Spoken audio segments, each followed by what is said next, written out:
नमस्कार दोस्तों, आप सबों का स्वागत है। बिहार बोर्ड मैट्रिक परीक्षा के लिए विज्ञान का बहुत ही महत्वपूर्ण ऑब्जेक्टिव प्रश्न। दोस्तों, आप इस वीडियो को अंत तक जरूर देखें क्योंकि इसमें सभी प्रश्न बहुत महत्वपूर्ण है और यह कई बार पूछे गए हैं। तो चलते हैं प्रश्न की ओर। तो पहला प्रश्न आप देख रहे हैं, तांबा और जिंक के मिश्र धातु को क्या कहते हैं? तांबा और जिंक के मिश्र धातु को क्या कहते हैं? आपके सामने 4 ऑप्शन है। इस प्रश्न का उत्तर क्या होगा? कमेंट बॉक्स में उत्तर दीजिए। तो तांबा और जिंक के मिश्र धातु को कहते हैं पीतल। ऑप्शन नंबर ए बिल्कुल सही है। क्या कहते हैं? पीतल। तांबा और जिंक के मिश्र धातु को क्या कहते हैं? पीतल। Option number A. अगला प्रश्न आपका, एल्युमिनियम धातु का अयस्क निम्न में कौन सा है? एल्युमिनियम धातु का अयस्क निम्न में से कौन सा है? ऑप्शन नंबर बी बिल्कुल सही सोचे थे आप, बॉक्साइड। एल्युमिनियम धातु का अयस्क कौन सा है? बॉक्साइड। अगला प्रश्न है, सबसे कठोर प्राकृतिक पदार्थ है। सबसे कठोर प्राकृतिक पदार्थ है। ऑप्शन ए सोना, ऑप्शन बी चांदी, ऑप्शन सी लोहा, ऑप्शन डी हीरा। बिल्कुल सही सोचे हैं आप। ऑप्शन नंबर डी बिल्कुल सही है। सबसे कठोर प्राकृतिक पदार्थ है हीरा। ऑप्शन नंबर डी सही है। अगला प्रश्न आपका, आवर्त सारणी के किसी वर्ग में ऊपर से नीचे आने पर तत्व का धात्विक गुण क्या होता है? बढ़ता या घटता है?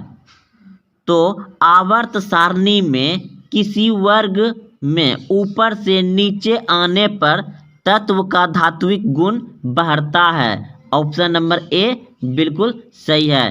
क्या होगा? आवर्त सारणी में वर्ग में ऊपर से नीचे आने पर तत्व का धात्विक गुण क्या होता है? बढ़ता है। ऑप्शन नंबर ए बिल्कुल सही है। अगला प्रश्न है आपका,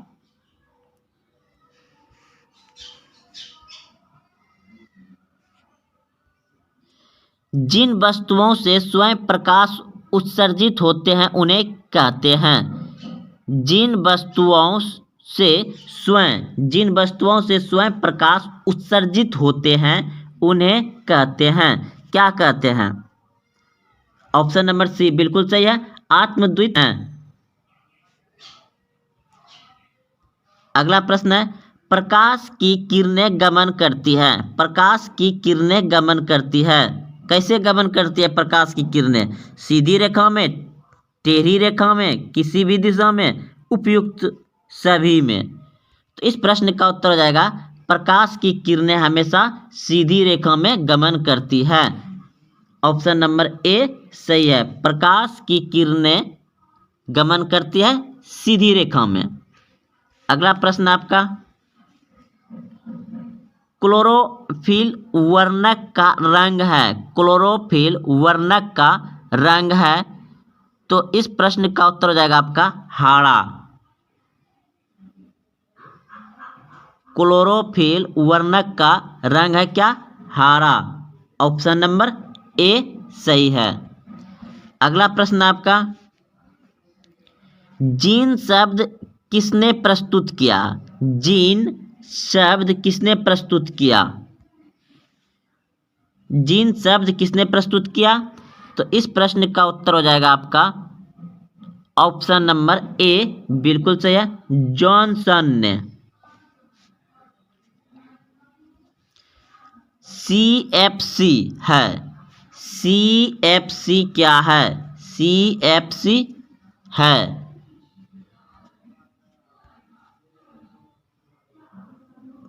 तो इस प्रश्न का उत्तर हो जाएगा आपका ऑप्शन नंबर ए बिल्कुल सही है, क्लोरोफ्लोरोकार्बन। CFC क्या है?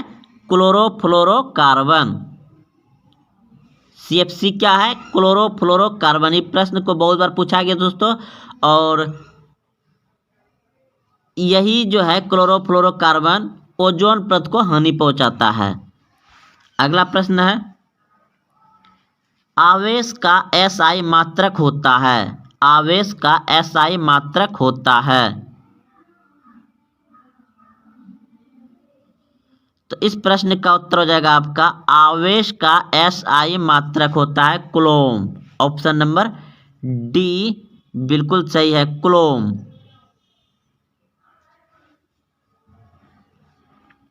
अगला प्रश्न है डायनमो में क्या होता है? यांत्रिक ऊर्जा को विद्युत ऊर्जा में बदलता है, ऊष्मा ऊर्जा को विद्युत ऊर्जा में बदलता है, सौर ऊर्जा को विद्युत ऊर्जा में बदलता है, या इनमें से कोई नहीं। तो इस प्रश्न का उत्तर हो जाएगा आपका ऑप्शन नंबर ए बिल्कुल सही है। डायनमो क्या करता है? यांत्रिक ऊर्जा को विद्युत ऊर्जा में बदलता है। डायनमो क्या करता है? यांत्रिक ऊर्जा को विद्युत ऊर्जा में बदलता है। ऑप्शन नंबर ए सही है।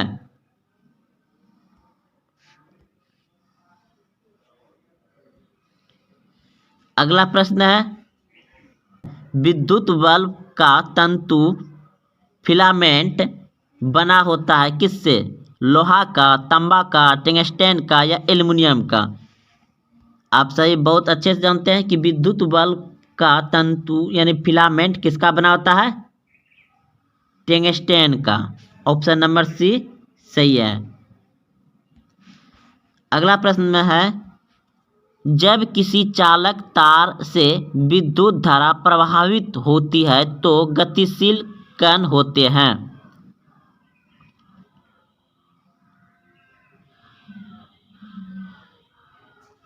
ऑप्शन नंबर डी बिल्कुल सही है, इलेक्ट्रॉन। जब किसी चालक तार से विद्युत धारा प्रवाहित होती है तो गतिशील कण होते हैं इलेक्ट्रॉन। ऑप्शन नंबर डी सही है।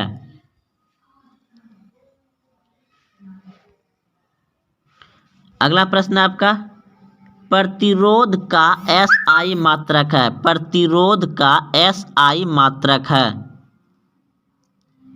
प्रतिरोध का SI मात्रक क्या है?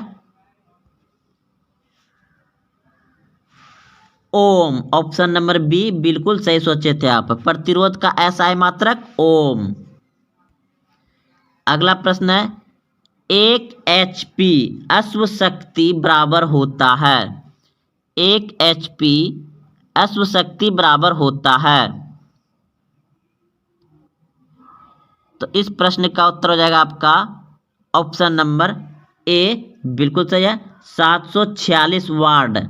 1 HP यानी अश्व शक्ति बराबर 1 अश्व शक्ति बराबर होता है 746 वाट। 1 HP बराबर 746 वाट। ऑप्शन नंबर ए सही है। अगला प्रश्न है विभवांतर का SI मात्रक होता है। विभवांतर का SI मात्रक होता है एम्पियर। विभवांतर का SI मात्रक होता है एम्पियर। ऑप्शन नंबर बी सही है। अगला प्रश्न है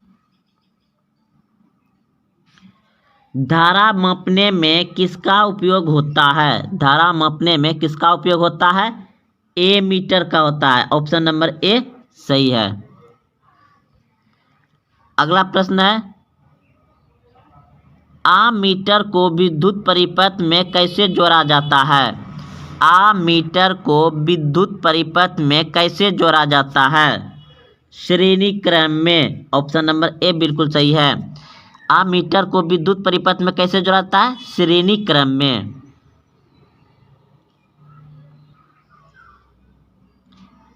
अगला प्रश्न है आवेश का SI मात्रक होता है। आवेश का SI मात्रक होता है कूलम। ऑप्शन नंबर डी सही है। आवेश का SI मात्रक क्या होता है? कूलम।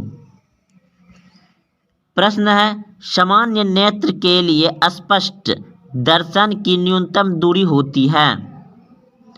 सामान्य नेत्र के लिए स्पष्ट दर्शन की न्यूनतम दूरी होती है। ऑप्शन नंबर सी बिल्कुल सही है, 25 सेंटीमीटर। 25 सेंटीमीटर। अगला प्रश्न आपका मानव नेत्र जिस भाग पर किसी वस्तु का प्रतिबिंब बनता है वह है। मानव नेत्र जिस भाग पर किसी वस्तु का प्रतिबिंब बनता है वह है।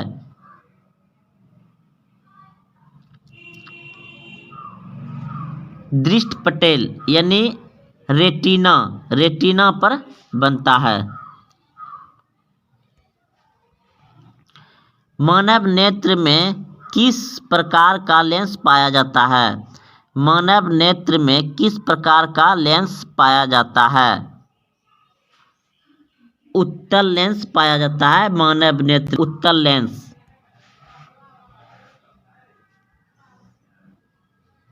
ओजोन परत पाया जाता है। ओजोन परत पाया जाता है। वायुमंडल के ऊपरी सतह में ओजोन परत पाया जाता है। वायुमंडल के ऊपरी सतह में। अगला प्रश्न है, दाढ़ी बनाने में कौन सा दर्पण उपयुक्त होता है? दाढ़ी बनाने में कौन सा दर्पण उपयुक्त होता है? अवतल, ऑप्शन नंबर सी। प्रश्न है, प्रकाश के परावर्तन के कितने नियम हैं? प्रकाश के परावर्तन के कितने नियम हैं? 2, ऑप्शन नंबर बी सही है। निर्वात में प्रकाश की चाल होती है। निर्वात में प्रकाश की चाल होती है। निर्वात में प्रकाश की चाल होती है 3 × 10⁸ मीटर प्रति सेकेंड। निर्वात में प्रकाश की चाल होती है 3 × 10⁸ मीटर प्रति सेकेंड। किस दर्पण में बड़ा प्रतिबिंब बनता है? किस दर्पण में बड़ा प्रतिबिंब बनता है? अवतल दर्पण में बड़ा प्रतिबिंब बनता है। ऑप्शन नंबर बी सही है। दांत विशेषज्ञ किस दर्पण का उपयोग मरीजों के दांतों का बड़ा प्रतिबिंब देखने के लिए करता है? अवतल दर्पण, ऑप्शन नंबर बी सही है। किस दर्पण में केवल आभासी काल्पनिक प्रतिबिंब बनता है? किस दर्पण में केवल आभासी काल्पनिक प्रतिबिंब बनता है? समतल और उत्तल दर्पण। समतल और उत्तल दर्पण।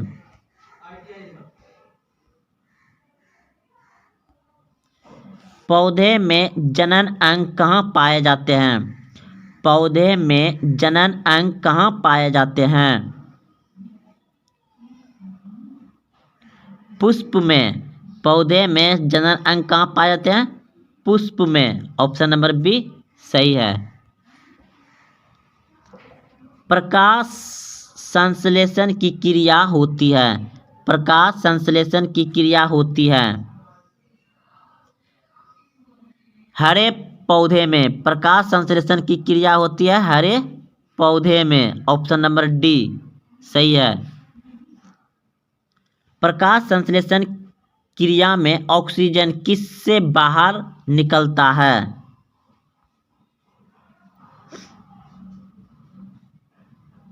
प्रकाश संश्लेषण क्रिया में ऑक्सीजन किससे बाहर निकलता है? जल से। ऑप्शन नंबर ए सही है। जठर ग्रंथि कहाँ पाई जाती है? जठर ग्रंथि कहाँ पाई जाती है? आमाशय में। ऑप्शन नंबर बी सही है, आमाशय में। कि दाल किस पौष्टिक अंश का स्रोत है? दाल किस पौष्टिक अंश का स्रोत है? अगर आप इस प्रश्न का उत्तर जान रहे हैं तो कमेंट में उत्तर जरूर दीजिए। तो इस प्रश्न का उत्तर अगर आप बी सोचे हैं या कमेंट में दिए तो बिल्कुल सही आंसर है प्रोटीन। दाल किस पौष्टिक अंश का स्रोत है? प्रोटीन का। ऑप्शन नंबर बी सही है। अगला प्रश्न है, अगला प्रश्न आपका, किस रसायन को रसायनों का राजा कहा जाता है? किस रसायन को रसायनों का राजा कहा जाता है? तो गंध अम्ल। ऑप्शन नंबर ए बिल्कुल सही है। गंधक अम्ल या गंध अम्ल को कहा जाता है। ऑप्शन नंबर ए सही है। अगला प्रश्न है,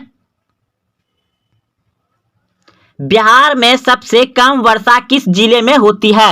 बिहार में सबसे कम वर्षा किस जिले में होती है? तो ऑप्शन नंबर डी बिल्कुल सही है, बक्सर जिले में। अगला प्रश्न है, भारत में रेडियो का प्रसारण किस वर्ष हुआ था? भारत में रेडियो का प्रसारण किस वर्ष हुआ था? तो भारत में पहली बार रेडियो का प्रसारण होता बॉम्बे टॉकीज से 1923 ईस्वी में। ऑप्शन नंबर बी सही है। अगला प्रश्न है, भारत में ऊर्जा का प्रमुख स्रोत कौन सा है? भारत में ऊर्जा का प्रमुख स्रोत कौन सा है? तो ऑप्शन नंबर ए बिल्कुल सही सोचे थे आप, कोयला। प्रश्न है 6 नंबर, यूरेनियम का प्रमुख उत्पादक स्थल। यूरेनियम का प्रमुख उत्पादक स्थल, ऑप्शन नंबर डी बिल्कुल सही है, जादूगोड़ा। यह झारखंड में है, जादूगोड़ा। ऑप्शन नंबर डी सही है। अगला प्रश्न है, भारत में स्पीड पोस्ट। भारत में स्पीड पोस्ट का शुभ आरंभ किस वर्ष हुआ? भारत में स्पीड पोस्ट का शुभ आरंभ किस वर्ष हुआ? ऑप्शन नंबर सी बिल्कुल सही, 1986 ईस्वी में। अगला प्रश्न है, विश्व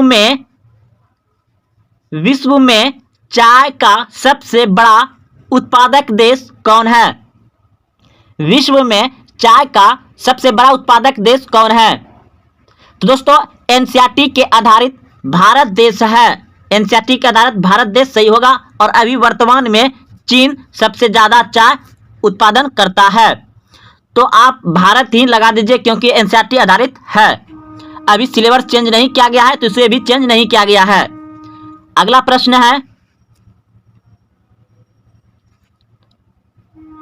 चिपको आंदोलन किस राज्य से शुरू किया गया था? चिपको आंदोलन की शुरुआत किस राज्य से हुई? चिपको आंदोलन की शुरुआत किस राज्य से हुई? उत्तराखंड से। ऑप्शन नंबर बी बिल्कुल सही है, उत्तराखंड से हुआ था चिपको आंदोलन की शुरुआत। अगला प्रश्न है कि लोकतंत्र का सर्वोत्तम गुण क्या है? लोकतंत्र का सर्वोत्तम गुण क्या है? तो इस प्रश्न का उत्तर हो जाएगा आपका ऑप्शन नंबर डी बिल्कुल सही है, नागरिकों की गरिमा में वृद्धि। नागरिकों की गरिमा में वृद्धि लोकतंत्र है। ऑप्शन नंबर डी सही है। प्रश्न है, सांप्रदायिक राजनीतिक आधारित होती है। सांप्रदायिक राजनीतिक आधारित होती है, तो इस प्रश्न का उत्तर क्या होगा? तो सांप्रदायिक राजनीतिक आधारित होती है धर्म पर। ऑप्शन नंबर ए बिल्कुल सही है, धर्म पर। अगला प्रश्न है, योजना आयोग को भंग कर कौन सा आयोग बना? योजना आयोग को भंग कर कौन सा आयोग बना? तो NITI Aayog. Option number A बिल्कुल सही है, कौन सा आयोग बना? नीति आयोग बना। दोस्तों आप सभी जानते हैं कि योजना आयोग को भंग करके कौन सा आयोग बना? नीति आयोग बना। और नीति आयोग का अध्यक्ष प्रमुख कौन होता है? तो प्रधानमंत्री। जो जिस समय का प्रधानमंत्री रहेगा उस समय का उसका नीति आयोग का अध्यक्ष होता है। यानी अभी कौन है? तो Narendra Modi. Option number A इसका सही है। योजना आयोग को भंग करके कौन सा आयोग बना? नीति आयोग। अगला प्रश्न है, भारतीय रिजर्व बैंक की स्थापना किस वर्ष हुई? भारतीय रिजर्व बैंक की स्थापना किस वर्ष हुई? तो इस प्रश्न का उत्तर हो जाएगा आपका ऑप्शन नंबर बी बिल्कुल सही है, 1935 ईस्वी में। अगला प्रश्न है, राष्ट्रीय ग्रामीण रोजगार गारंटी योजना किस वर्ष या किस महापुरुष के नाम से पर है? प्रश्न है, राष्ट्रीय ग्रामीण रोजगार गारंटी योजना किस महापुरुष के नाम पर है? दोस्तों आपको यही पूछ दिया जाएगा कि राष्ट्रीय ग्रामीण रोजगार गारंटी योजना कब से शुरू किया गया है? तो 1989 ईस्वी से। और किसके नाम पर है? Pandit Jawaharlal Nehru. Option number B सही हो जाएगा। अगला प्रश्न है, राष्ट्रीय मानवाधिकार आयोग की स्थापना कब हुई? राष्ट्रीय मानवाधिकार आयोग की स्थापना कब हुई? तो इस प्रश्न का उत्तर हो जाएगा 1993 ईस्वी में। ऑप्शन नंबर ए सही है। ये बहुत बार क्वेश्चन पूछा गया है दोस्तों, आप इसे अच्छे से याद कर लें। ये तीनों प्रश्न अभी जो जस्ट तुरंत बताएं। अब प्रश्न है कि निम्नलिखित में कौन रबी फसल है? निम्नलिखित में से कौन रबी फसल है? रबी मतलब रजाई में जिसमें घुस के रहते उसी समय का यह फसल है।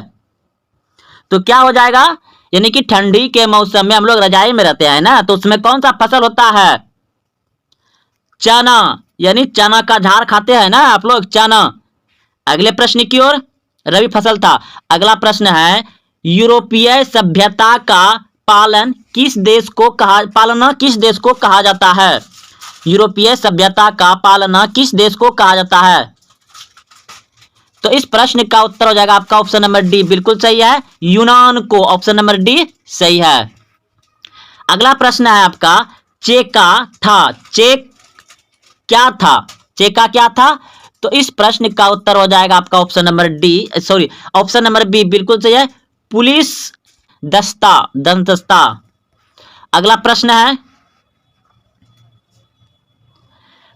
मार्च 1946 में फ्रांस तथा वियतनाम के बीच होने वाला समझौता किस नाम से जाना जाता है? मार्च 1946 में फ्रांस तथा वियतनाम के बीच होने वाला समझौता किस नाम से जाना जाता है? तो इस प्रश्न का उत्तर हो जाएगा आपका ऑप्शन नंबर डी, बिल्कुल सही है, इनमें से कोई नहीं। अगला प्रश्न है, ब्राह्म समाज की स्थापना किसने की? ब्राह्म समाज की स्थापना किसने की? तो राजाराम मोहन राय ने, राजाराम मोहन राय ने। ऑप्शन नंबर ए सही है।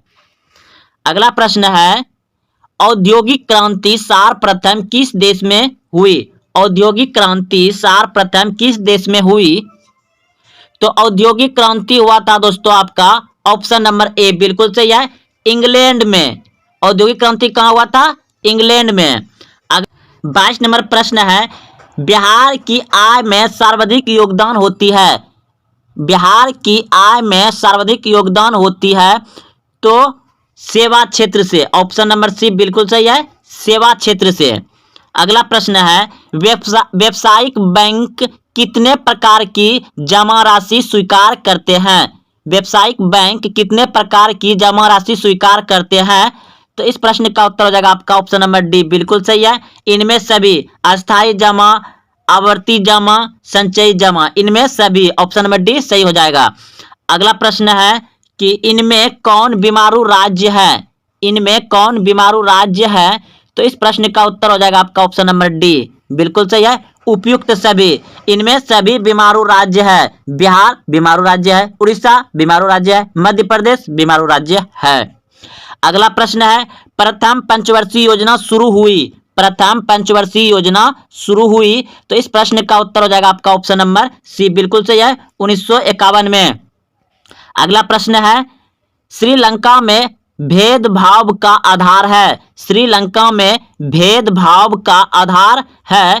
तो इस प्रश्न का उत्तर हो जाएगा सी, भाषीय, भाषीय यानी कि भाषा का। अगला प्रश्न है, भारत में पहली बार केंद्र में गैर कांग्रेसी सरकार कब बनी? भारत में पहली बार केंद्र में गैर कांग्रेसी सरकार कब बनी? तो इस प्रश्न का उत्तर हो जाएगा आपका ऑप्शन नंबर बी, बिल्कुल सही है, 1977 में। 1977 में। अगला प्रश्न है, साइमन कमीशन किस वर्ष भारत आया था? साइमन कमीशन किस वर्ष भारत आया था? तो इस प्रश्न का उत्तर हो जाएगा आपका ऑप्शन नंबर सी, बिल्कुल सही है, 1928 में। साइमन कमीशन कब भारत आया था? 1928 ईस्वी में। अगला प्रश्न है, मुद्रा के कार्य है? मुद्रा के कार्य है? तो इस प्रश्न का उत्तर हो जाएगा आपका ऑप्शन नंबर डी, बिल्कुल सही है, इनमें सभी। मुद्रा के कार्य है, इनमें सभी। अगला प्रश्न है, निम्नलिखित में कौन प्राकृतिक आपदा है? निम्नलिखित में कौन प्राकृतिक आपदा है? तो इस प्रश्न का उत्तर हो जाएगा आपका भूकंप प्राकृतिक आपदा है। अगला प्रश्न है, संचारण का सबसे लोकप्रिय साधन है? संचार का सबसे लोकप्रिय साधन है? तो इस प्रश्न का उत्तर हो जाएगा सार्वजनिक टेलीफोन, सार्वजनिक टेलीफोन। ऑप्शन नंबर ए सही है। अगला प्रश्न है, मानव शरीर के आग से जलने की स्थिति में जलते हुए स्थान पर क्या प्राथमिकता उपचार करना चाहिए? प्रश्न है कि मानव शरीर के आग से जलने की स्थिति में जलते हुए स्थान पर क्या प्राथमिकता उपचार करना चाहिए? ऑप्शन है ठंडे पानी डालना चाहिए, ऑप्शन बी गर्म पानी डालना चाहिए, ऑप्शन सी अस्पताल पहुंचाना चाहिए, ऑप्शन डी इनमें से कोई नहीं। तो इस प्रश्न का उत्तर हो जाएगा आपका ऑप्शन ए, बिल्कुल सही है, ठंडा पानी डालना चाहिए। अगला प्रश्न है कि इनमें कौन मानव जनित आपदा है, इनमें कौन मानव जनित आपदा है। तो इस प्रश्न का उत्तर हो जाएगा आपका ऑप्शन नंबर डी, बिल्कुल सही है, इनमें सभी मानव जनित आपदा है। अगला प्रश्न है भारत में सर्वप्रथम नगर निगम की स्थापना की गई, भारत में सर्वप्रथम नगर निगम की स्थापना की गई। तो इस प्रश्न का उत्तर हो जाएगा आपका ऑप्शन नंबर ए, बिल्कुल सही है, चेन्नई को। अगला प्रश्न है बिहार में जयप्रकाश नारायण के नेतृत्व में आंदोलन कब हुआ, बिहार में जयप्रकाश नारायण के नेतृत्व में आंदोलन कब हुआ। तो इस प्रश्न का उत्तर हो जाएगा आपका ऑप्शन नंबर सी, बिल्कुल सही है, 1974 ईस्वी में। प्रश्न है 15वीं लोकसभा का चुनाव कब हुआ था, 15वीं लोकसभा का चुनाव कब हुआ था। तो इस प्रश्न का उत्तर हो जाएगा 2009 में 15वीं लोकसभा का चुनाव हुआ था। अगला प्रश्न है जमशेदपुर किस उद्योग के लिए प्रसिद्ध है, जमशेदपुर किस उद्योग के लिए प्रसिद्ध है। तो इस प्रश्न का उत्तर हो जाएगा आपका ऑप्शन नंबर सी, बिल्कुल सही है, लौह इस्पात के लिए। अगला प्रश्न है वन संरक्षण एवं प्रबंधन की दृष्टि से वनों को वर्गीकृत किया गया है, वन संरक्षण एवं प्रबंधन की दृष्टि से वनों को वर्गीकृत किया गया है। तो इस प्रश्न का उत्तर हो जाएगा आपका ऑप्शन नंबर बी, बिल्कुल सही है, 3 वर्गों में, 3 वर्गों में। अगला प्रश्न है भारत का राष्ट्रीय पक्षी है, भारत का राष्ट्रीय पक्षी है। तो इस प्रश्न का उत्तर हो जाएगा आपका ऑप्शन नंबर सी, बिल्कुल सही है, मयूर। अगला प्रश्न है कि स्तर रंजन विधि के अंतर्गत मानचित्र में सफेद रंग से किस भाग को दिखाया जाता है, स्तर रंजन विधि के अंतर्गत मानचित्रों में सफेद रंग से किस भाग को दिखाया जाता है। तो इस प्रश्न का उत्तर हो जाएगा आपका ऑप्शन नंबर सी, बिल्कुल सही है, बर्फीले क्षेत्र, बर्फीले क्षेत्र, बर्फ कैसा होता है, उजला होता है, इसलिए बर्फीले क्षेत्र की दिखाया जाता है। अगला प्रश्न है निम्नलिखित में से कौन सा चीनी का दूसरा सबसे बड़ा उत्पादक है, निम्नलिखित में से कौन सा चीनी का दूसरा सबसे बड़ा उत्पादक है। तो इस प्रश्न का उत्तर हो जाएगा आपका ऑप्शन नंबर सी, बिल्कुल सही है, Uttar Pradesh, Uttar Pradesh, option number C सही है। भारत का सर्वाधिक विदेशी व्यापार किस मार्ग के द्वारा किया जाता है, भारत का सर्वाधिक विदेशी व्यापार किस मार्ग के द्वारा किया जाता है। तो ऑप्शन नंबर बी सी बिल्कुल सही है, समुद्री मार्ग से, समुद्री मार्ग से। अगला प्रश्न है सेडाओं के युद्ध में किसकी पराजय हुई थी, सेडाओं के युद्ध में किसकी पराजय हुई थी। तो ऑस्ट्रेलिया की, ऑप्शन नंबर ए सही है। 1917 की रूसी क्रांति के समय किस जार का शासन था, 1917 की रूसी क्रांति के समय किस जार का शासन था। तो इस प्रश्न का उत्तर हो जाएगा आपका ऑप्शन नंबर डी, बिल्कुल सही है, निकोलस द्वितीय। 1917 में रूस का जो क्रांति हुआ था तो उसमें कौन शासक था, निकोलस द्वितीय, ऑप्शन नंबर डी सही है। अगला प्रश्न है भारत के मुख्य निर्वाचन आयुक्त की नियुक्ति कौन करता है, भारत के मुख्य निर्वाचन आयुक्त की नियुक्ति कौन करता है। तो इस प्रश्न का उत्तर हो जाएगा आपका ऑप्शन नंबर बी, बिल्कुल सही है, राष्ट्रपति करता है। कौन करता है, राष्ट्रपति करता है। अगला प्रश्न है इनमें किस देश में अप्रत्यक्ष लोकतंत्र है, इनमें किस देश में अप्रत्यक्ष लोकतंत्र है। प्रश्न एक बार फिर से पढ़ रहा, इनमें किस देश में अप्रत्यक्ष लोकतंत्र है। तो इस प्रश्न का उत्तर हो जाएगा आपका ऑप्शन नंबर डी, बिल्कुल सही है, इनमें सभी हो जाएगा, भारत, अमेरिका, इंग्लैंड, इसमें अप्रत्यक्ष लोकतंत्र है, अप्रत्यक्ष लोकतंत्र है। अगला प्रश्न है 47 नंबर प्रश्न है मैक्सिको ओलंपिक की घटना एक उदाहरण है, मैक्सिको ओलंपिक की एक घटना उदाहरण है। तो इस प्रश्न का उत्तर हो जाएगा रंगभेद, ऑप्शन नंबर ए बिल्कुल सही है, रंगभेद। अगला प्रश्न है 48 नंबर प्रश्न है, पंचायती राज की शुरुआत भारत में कहां से हुआ? पंचायती राज की शुरुआत भारत में हुआ राजस्थान से 2 अक्टूबर 1959 ईस्वी, नागौर जिला से। पंचायती राज का शुरुआत भारत में कहां से हुआ? राजस्थान। ऑप्शन नंबर ए सही है। तो दोस्तों अगर आप यहां तक देखते हुए आए हैं तो आपको कैसा लगा कमेंट जरूर करें, और हाँ अपने दोस्तों में भी शेयर करें। अगर आप अभी तक चैनल को सब्सक्राइब नहीं किए तो चैनल को सब्सक्राइब जरूर करें। तो मिलते हैं फिर कल। जय हिंद, जय भारत।